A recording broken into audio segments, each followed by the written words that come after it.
요한복음 5장 1절에서 9절 말씀을 교독하도록 하겠습니다. 제가 먼저 1절 말씀 읽습니다. 그 후에 유대인의 명절이 되어 예수께서 예루살렘에 올라가시니라.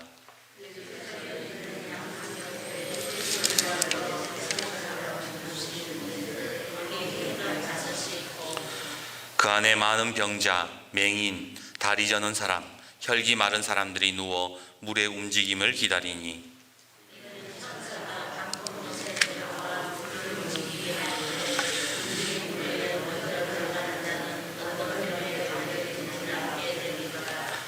거기 38해 된 병자가 있더라.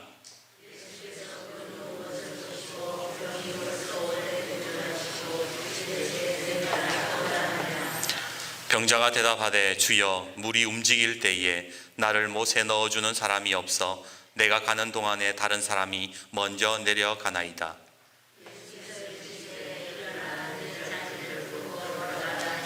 같이요. 그 사람이 곧 나아서 자리를 들고 걸어가니라. 아멘.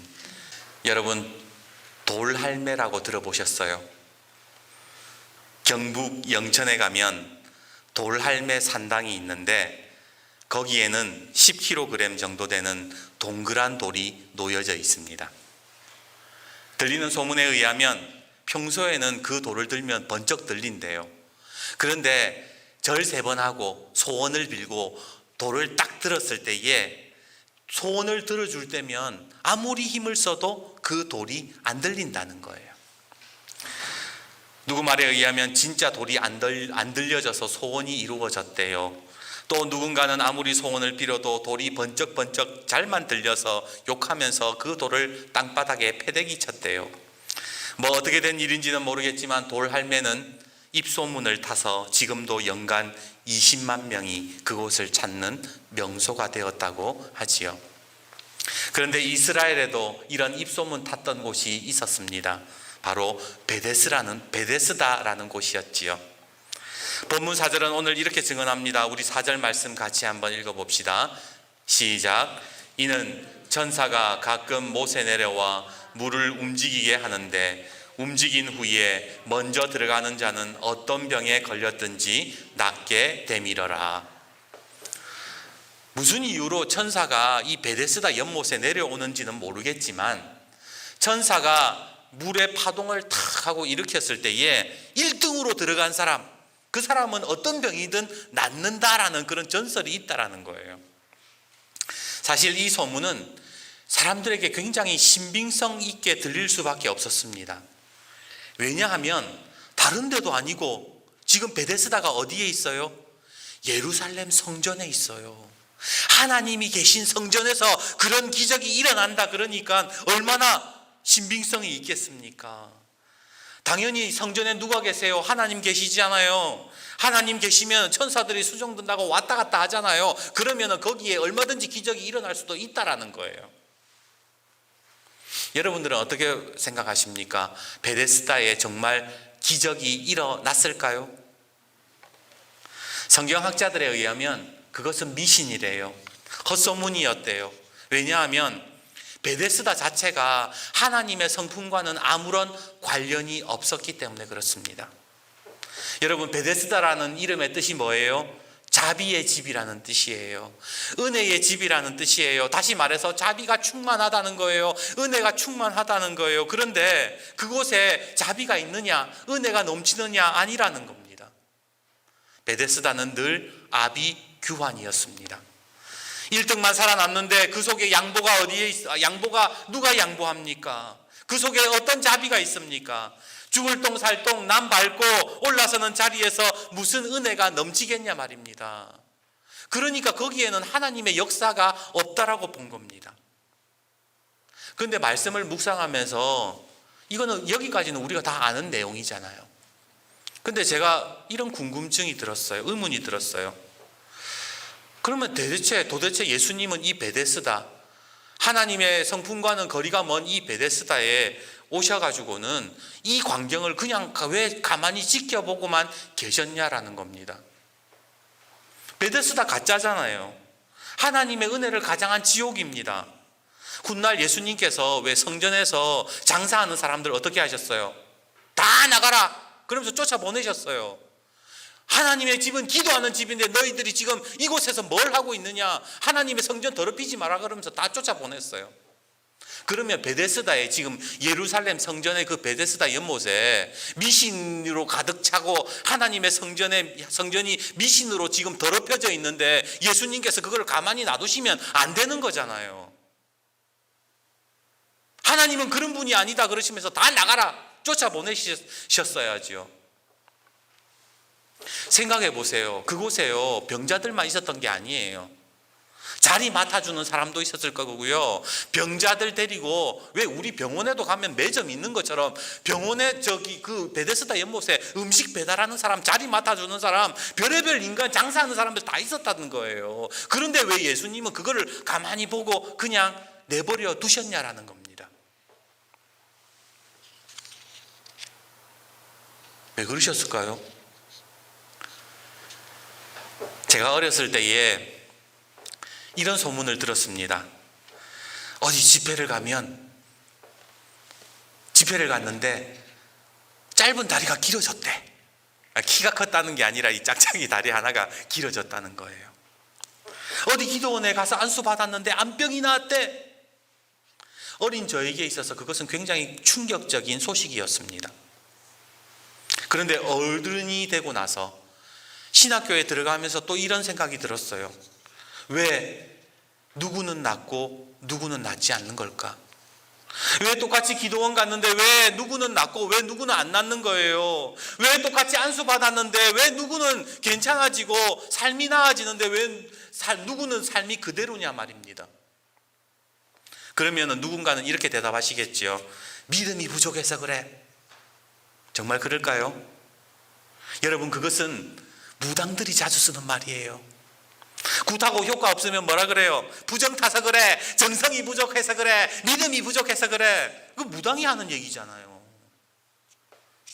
이런 거 따지면은 자비와 은혜가 없는 거예요.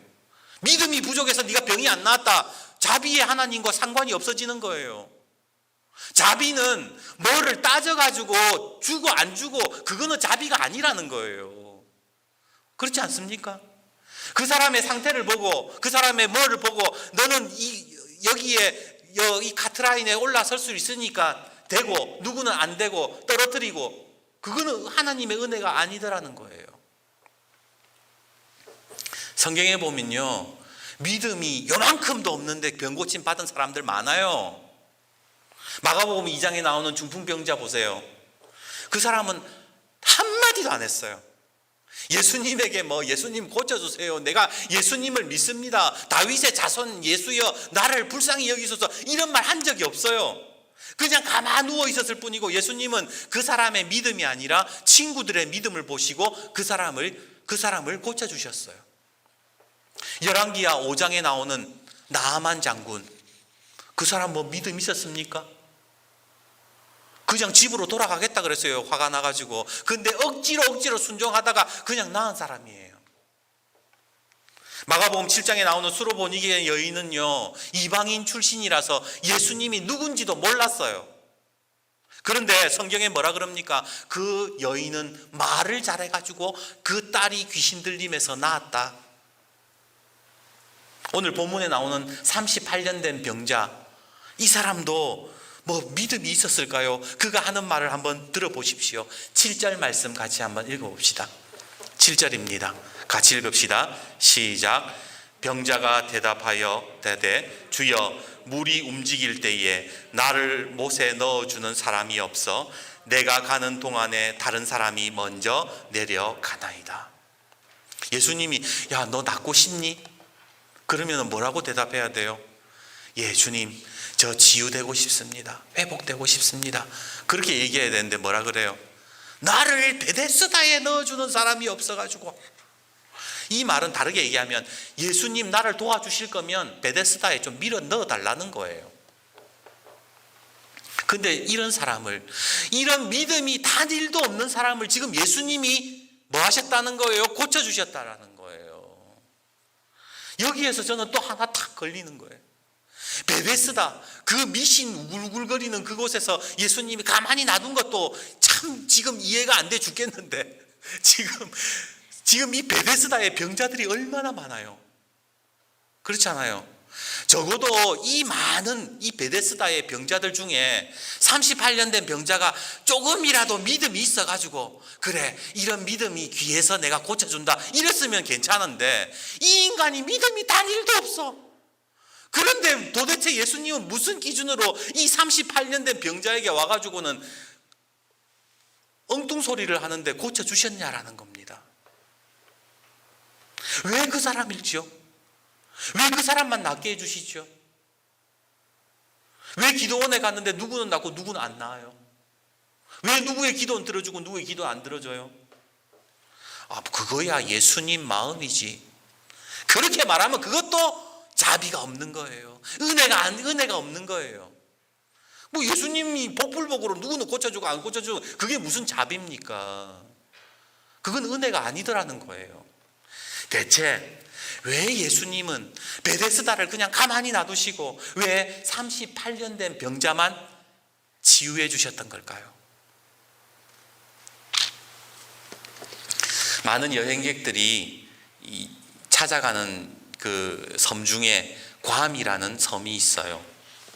근데 그 괌에는 요코이 동굴이라고 있대요. 도대체 이 요코이 동굴이, 이 동굴이라고 하기보다는 사람이 그냥 땅을 파서 만든 토굴인데 왜 이름을 요코이 동굴이라고 했는가? 이 요코이는 2차 세계대전 당시에 괌에 배치되었던 일본 군인의 이름입니다. 그런데 그가 그곳에서 이제 복무를 하다가 전쟁을 했겠죠. 근데 그만 그 세계 2차 대전에서 일본이 패망을 하게 되잖아요. 근데 그 사람이 그 괌에 있으면서 일본이 패망했다, 2차 세계대전이 끝났다라는 것을 받아들이지를 않습니다. 대일본 제국이 절대로 진리 없다, 조만간 다시 이곳을 탈환할 것이라 믿으면서 땅을 파가지고는 28년 동안 그 토굴에 숨어서 들쥐 잡아먹고 기다렸다라는 겁니다. 미군 병사들이요 막 와가지고 전쟁이 끝났다 막 환호성 지르고 그런 소문들이 들림에도 불구하고 그걸 받아들이지 않아요. 사실 그 토굴에서 10분 정도 걸어가면 미국 비행장도 있고 수도원도 있고 교회도 있고 세상이 확 바뀐 것을 금방 알 수 있음에도 불구하고 그 사람은 자기의 신념에 갇혀서 28년 동안 그곳에서 거지 생활을 했다라는 겁니다. 당시 사람들은 요코이를 보면서 비웃었습니다. 아이고 참 세상이 바뀐 지가 언젠데 아이고 28년의 시간이 참 아깝다. 그런데요, 사실 우리도 곰곰이 생각해 보면 이 요코이와 크게 다르지 않습니다. 사실 우리도 살아가면서 내 신념 속에, 내 생각 속에 갇혀가지고 거기에서 보고 싶은 것만 보고 듣고 싶은 것만 들을 때가 많잖아요. 다른 사람들이 누가 뭐라 그래도 나는 이거야 라고 생각하지 않습니까? 성경에 보면 이 요코이 동굴에 갇혀 있었던 사람들이 있었어요. 인생을 허비했던 사람들이 있었습니다. 가인과 아벨 할 때의 그 가인은 시기라는 동굴에서 벗어나지 못했습니다.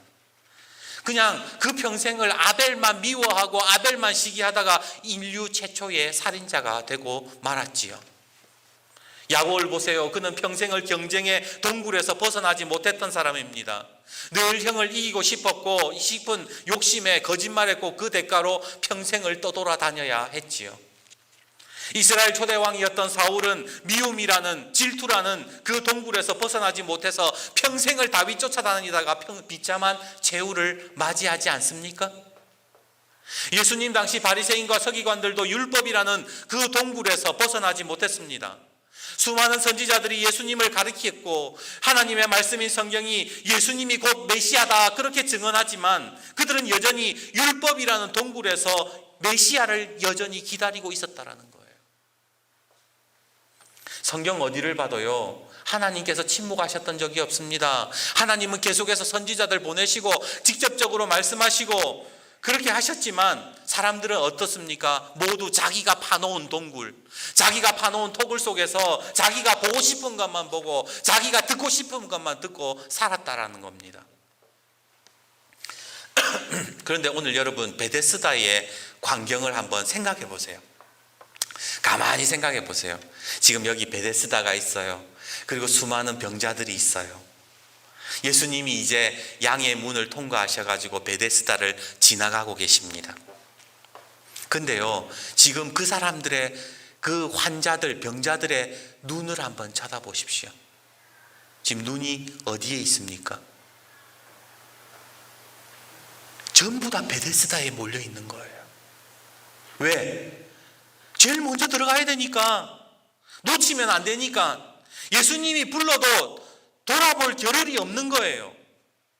예수님이 그들을 모른 척 하셨을까요? 아니에요. 자비의 하나님이 그러실 리가 없습니다. 지금 베데스다에서 병자들을 지나가시면서 예수님이 누구에게든지 말을 걸으셨을 거예요. 예수님이 그 병자들과 눈을 마주치고 싶으셨을 거예요. 그런데 아무도 예수님을 쳐다보는 사람이 없더라는 거예요. 전부 다 베데스다만 쳐다보는. 내가 저기 들어가야 돼.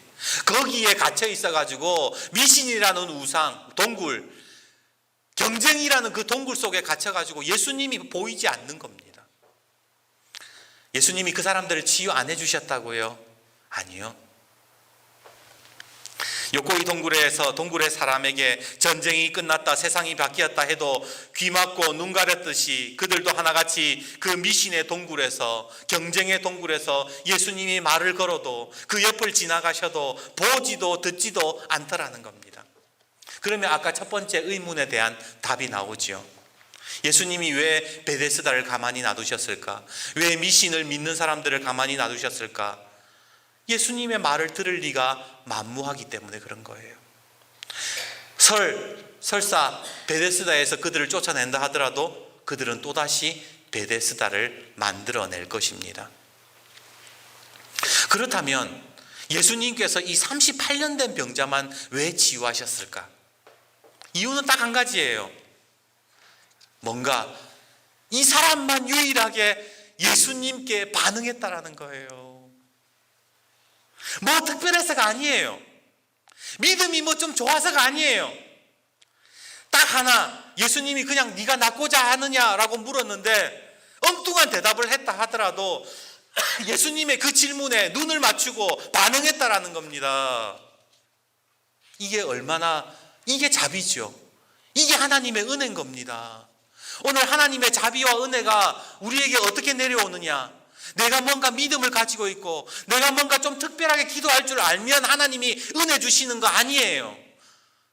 기적을 베푸시는 게 아니라는 겁니다. 우리는 그런 자격이 없어도 자비의 하나님이시기에, 은혜의 하나님이시기에 우리에게 그러한 것들을 주신다라는 겁니다. 제가 말씀을 준비하면서 참 은혜가 되었던 구절은 출애굽기 6장 5절의 말씀이었습니다. 제가 읽어드릴게요. 이제 애굽 사람이 종으로 삼은 이스라엘 자손의 신음소리를 내가 듣고 나의 언약을 기억하노라.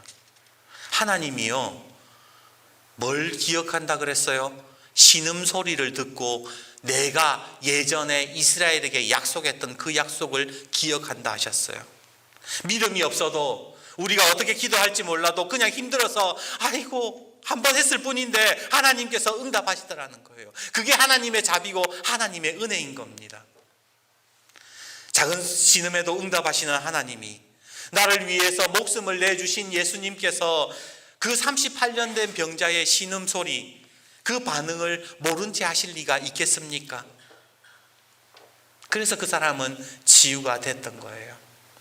오늘 예수님께서 우리에게 많은 것을 바라지 않습니다. 뭔가 산을 옮기는 믿음을 예수님께서 원하시는 것이 아니에요. 단지 주님의 말씀이 주어졌을 때에 반응할 줄 아는 사람, 이것이 하나님의 말씀인가 고민할 줄 아는 사람, 내 마음속에 하나님의 음성을 들으려고 몸부림치는 사람, 반응할 줄 아는 사람에게 하나님께서 역사하실 줄 믿습니다. 말씀 묵상하면서 예수님의 그 자비로운 예수님을 묵상하는데 제 입에서 이런 찬양이 나옵니다. 우리가 잘 아는 찬양이죠. 괴로울 때 주님의 얼굴 보라, 평화의 주님 바라보아라. 세상에서 시달린 친구들아, 위로의 주님 바라보아라. 눈을 들어 주를 보라, 내 모든 염려 주께 맡겨라. 슬플 때에 주님의 얼굴 보라, 사랑의 주님 안식 주리라. 그렇습니다. 뭐 대단한 믿음을 요구하는 게 아니에요. 그냥 예수님 쳐다보고 예수님 바라보고 기도 못해도 주님 계속 바라보면서 그렇게 하나님 앞에 나아가면 하나님의 자비와 은혜가 우리 가운데에 임하다라는 것이죠. 오늘 우리 성도님들이 이런 은혜가 있기를 주님의 이름으로 축복합니다. 요한복음 10장 7절에 보면 예수님은 예수님 자신을 가리켜서 나는 양의 문이다 그렇게 말씀하셨어요. 요한복음 10장 7절을 읽어드릴게요. 그러므로 예수께서 다시 이르시되 내가 진실로 진실로 너희에게 말하노니 나는 양의 문이라. 여러분, 양의 문이 뭐죠? 양들이 돌아다니는 데가 양의 문이겠죠. 뭐 양의 문이니까. 옛날 양치던 목자들은요, 밤이 되면 방목을 했으니까, 양들을 방목했으니까 이제 양들을 어딘가에 우리에 넣어야 되는데 방목은 우리가 없잖아요. 그래서 이 목자들은 밤이 되면 삼면이 막혀 있는 지형을 찾아가서 양들을 몰아넣습니다. 자, 삼면이 막혀 있습니다. 그러면 출입구는 하나예요. 그리고 그 출입구에 자리를 깔고 목자들이 눕는 거예요. 그러면은 뭐가 되느냐? 그때부터 문이 되는 겁니다. 혹 밤에 밤잠을 설치던 양이 일어나가지고 그 문을 향해서 나가려고 하면 어떻게 돼요? 목자를 밟고 지나가야 돼요. 그러면 목자가 일어나가지고 아이고 이놈 자식 어딜 가? 다시 우리에 집어넣는 겁니다. 혹 들짐승이 밤에 양들을 공격하려 해도 목자를 밟고 넘어가야 되기 때문에 목자는 양의 문이 되어서 양들을 보호할 수 있는 거예요. 이게 바로 양의 문이라는 거예요. 예수님께서 나는 양의 문이다 라는 것은 우리를 지키신다라는 거예요. 우리를 보호하시는 분이시라는 거예요. 그런데 오늘 본문에 보시면 베데스다가 어디에 있죠? 2절 보세요. 예루살렘에 있는 양문 곁에 히브리 말로 베데스다라 하는 못이 있는데, 지금 예루살렘에도 뭐가 있어요? 양문이 있는 거예요. 그런데 이 양문은 이스라엘 백성들을 보호하거나 지키는 문이 못 되었습니다. 양의 문 안에 양문 안에 있는 그 베데스다에는 경쟁과 분노, 다툼과 좌절만 가득했지요. 그런데 진짜 그곳에 누가 찾아오신 겁니까?